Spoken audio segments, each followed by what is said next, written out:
What's up, brick builders? Mayor Brick here. Welcome back to the channel. Today we're going to be taking a look at the Bricklink Designer Program. There's a very important date coming up this week that I want to make sure everybody's aware of. This is on Thursday, June 6th at 8 a.m. Pacific time. That is when crowdfunding begins for Series 2.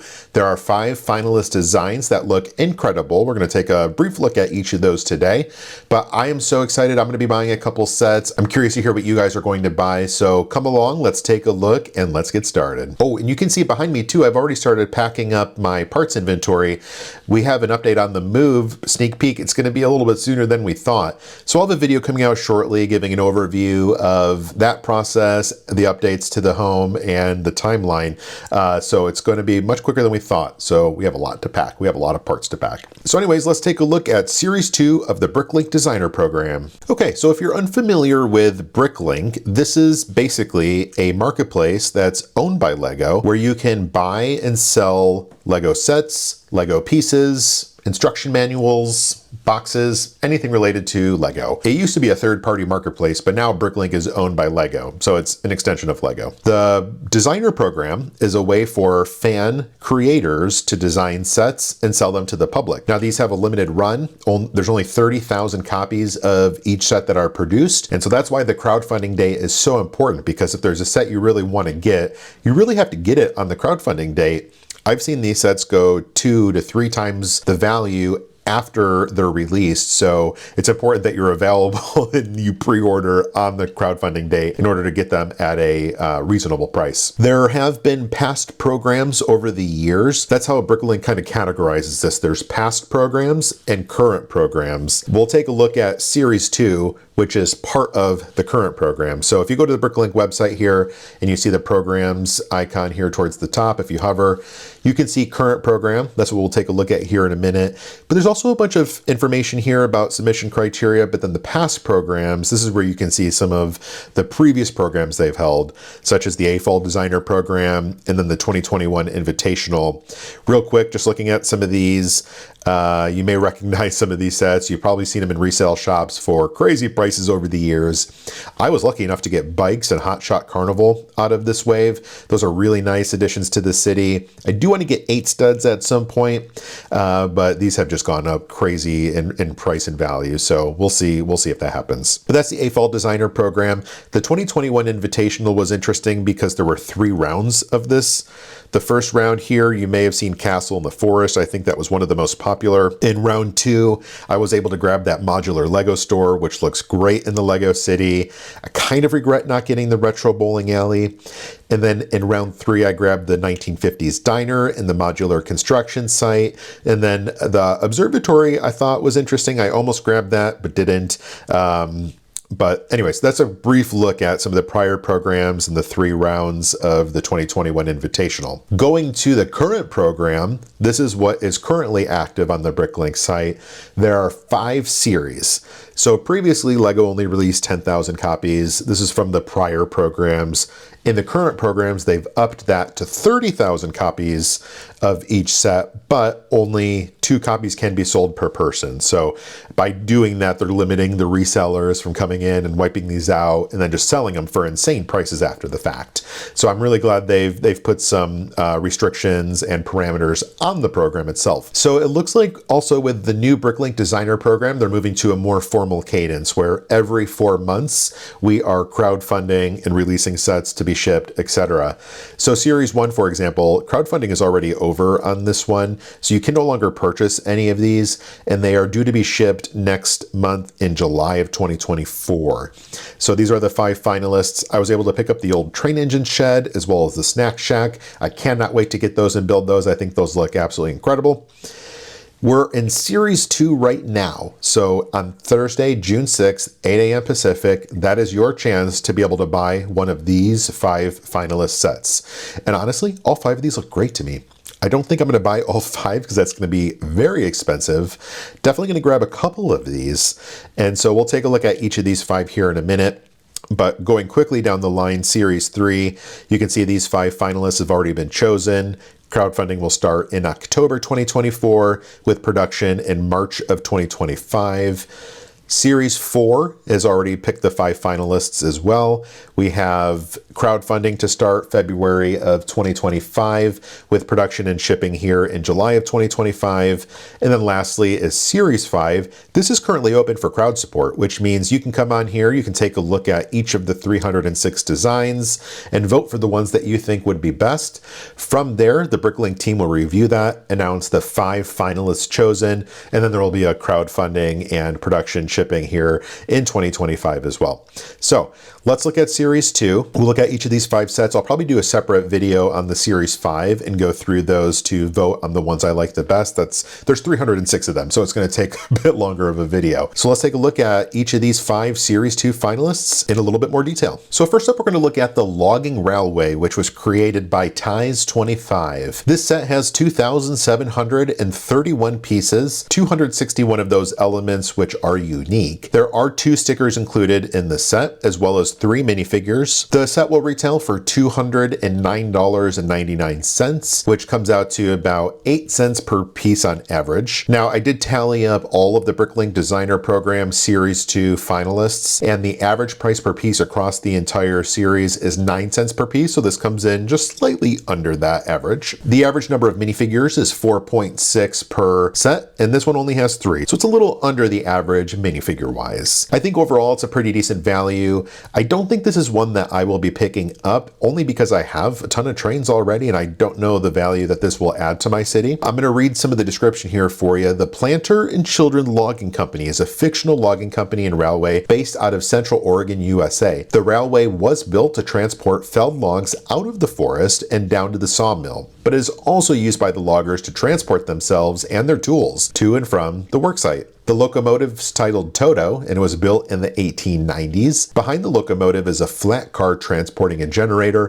followed by the logs, which are in that really nice 2x2 rounded brick with the log profile tile on the front. And then lastly, you have the old bobber style caboose. Now the roofs are removable here, showing the interior details of the engine as well as the caboose. The train can run on standard tracks and uses standard buffers and magnets, and it's also designed with the option to add a motor and battery box, though those are not included with this set. Now, taking a look at it, I really do like how the train looks. I like the old vintagey style of the train. I do like the wooden supports that it is displayed on here. I also like how they did the track on this display with the 1x tiles on their side here just clipped into the top to make the track pattern. I've not seen that technique before. So I know obviously it can run on regular track as well. I think this looks really nice as a display piece if you're a train collector. Like I said, I won't be picking this one up, but I can appreciate it. The second set we're going to take a look at here is the Ocean House. This is by Hanwas, and apologies if I'm mispronouncing that. This set here has 2,207 pieces, 487 of which are unique. There are no stickers, thankfully. There are 4 minifigures included in here with a price of $199.99. That means we have an average price per piece of 9 cents, which is right on par with the value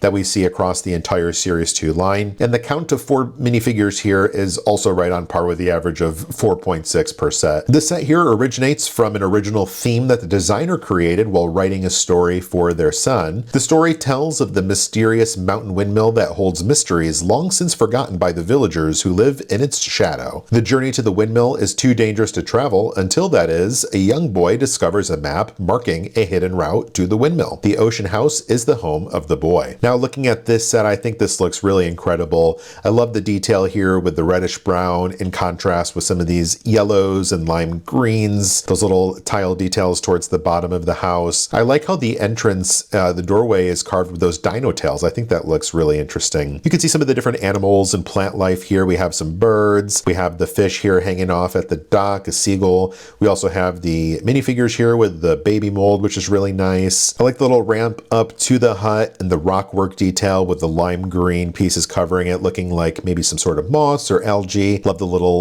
lobster here under the ramp. That's a pretty fun detail as well. I also really enjoy how they use these fence elements in a snot technique to give this window detail. I do appreciate under the roof as well, they have some of these palm leaves. I like how they design that and place them under, kind of peeking out from under the roof, as well as these tiki torches here with the flames and the 1x1 round studs. I do think this is a pretty fair price per piece set. I don't know if I'll be getting this one either, but I do appreciate the color, the design, and some of the play features in this one. Next, we're going to look at the Mushroom House, which was designed by Jonas Kram. This has 964 pieces, 385 of which are unique, no stickers. This has 3 minifigures and retails for $89.99. This set averages about 9 cents per piece. Again, right on line with the Series 2 average, and 3 minifigures is a bit below the average of 4.6. Now, reading from the description here, let me show you the tiny world of wonders where the forest elves live in a mushroom house. Open the roof of the big mushroom to reveal the interior filled with details on 2 floors. And look, the fruit merchant is coming by on her snail mount for a visit. Inside are 2 floors. On the first floor is the kitchen, a fireplace with a cauldron, and the living room. The second floor can be reached by climbing up the leaves and houses the comfy bed and a desk to write letters. Now, this set I think looks pretty good. I will likely be picking this one up. I love this little snail build first and foremost. I think this is great. And the use of these balls here is so interesting to make these fruit elements. I love the greenery all around and how they've used this in different ways. I think this looks incredible. Then of course you have that turquoise door here with acorn or chestnut, whatever that is, as the doorknob. Just some of the part usage and all of the green and different textures and varieties I think looks so cool. I think the designer here did a really nice job with all the different curved elements here to give that rounded mushroom look. And then also there are no stickers here. So the use of the 2x2 circle tiles,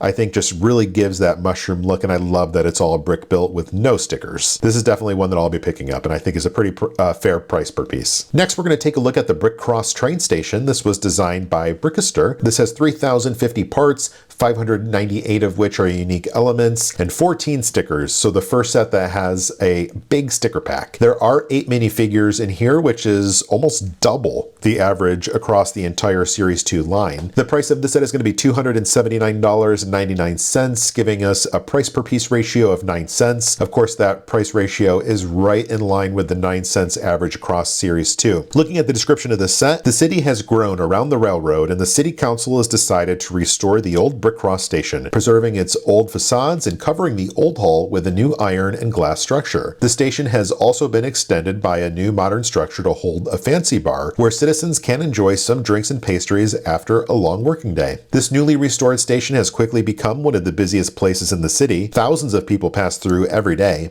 Some patiently await the journey home, others rush by to get to work on time. Some people watch with curiosity, whilst some anxiously anticipate the too slow arrival of a loved one. Yet others carry all their worldly belongings in a suitcase, ready to embark the train to a new life. I think this one looks pretty great and for sure would look great in a Lego city, of course. I love the open concept of the station. You can walk right in. Of course, you have the clock and the glass wall surrounding it behind it, and then the year on the top showcasing this was created in 1958. I think the roof is a pretty interesting design. I like the ends of the station as well. To the left, it looks like you have some sort of newsstand. On the right, you have end of Dark Ages. Looks like is possibly some sort of restaurant and bar. You can see the tile work here looks really nice too, to give that old concrete cement brick kind of look. Yeah, I think the coloring on this is pretty incredible as well. I think it would look absolutely incredible in a Lego city. I like the use of these 1x2 little slopey dudes as a bench back. Of course, you have the train and the little mouse with the cheese down there.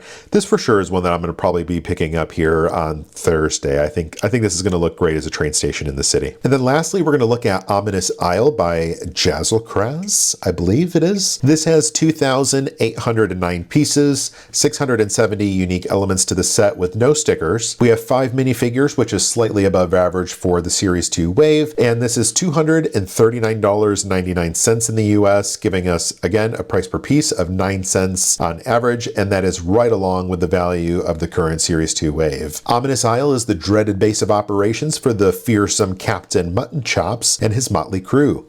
The signature skull is the final warning to foolish travelers that they have ventured too far into the dangerous waters and are about to have their first and final encounter with the legendary pirate captain. The isle is surrounded by mystery. There are rumors of secret treasure, fierce sea monsters, and ancient ruins from a lost civilization. However, the pirate crew is quite at home here, with strong defenses, a luxurious captain's quarters, a well-stocked kitchen, and an overflowing treasure store. You had me at well-stocked kitchen. Now, I think this set looks pretty great. Of course, just looking at it, you see the skeleton with the teeth here with the bars. I love the use of the sausage pieces for railings of the bridge here.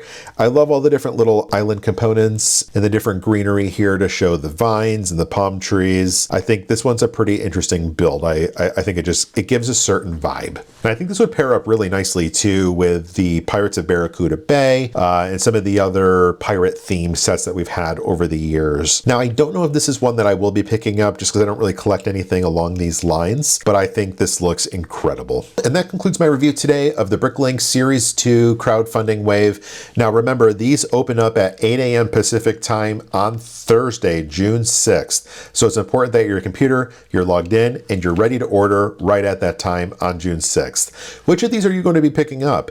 I'm for sure going to be getting the Brick Cross train station and the Mushroom House. Those are my two favorites from this wave. But I'm curious, which of these are you going to be getting? Which of these do you like? Which do you not like? Let me know in the comments. If you enjoyed the content today, please feel free to subscribe and like the video and stay tuned for future updates. We'll see you next time. Bye-bye.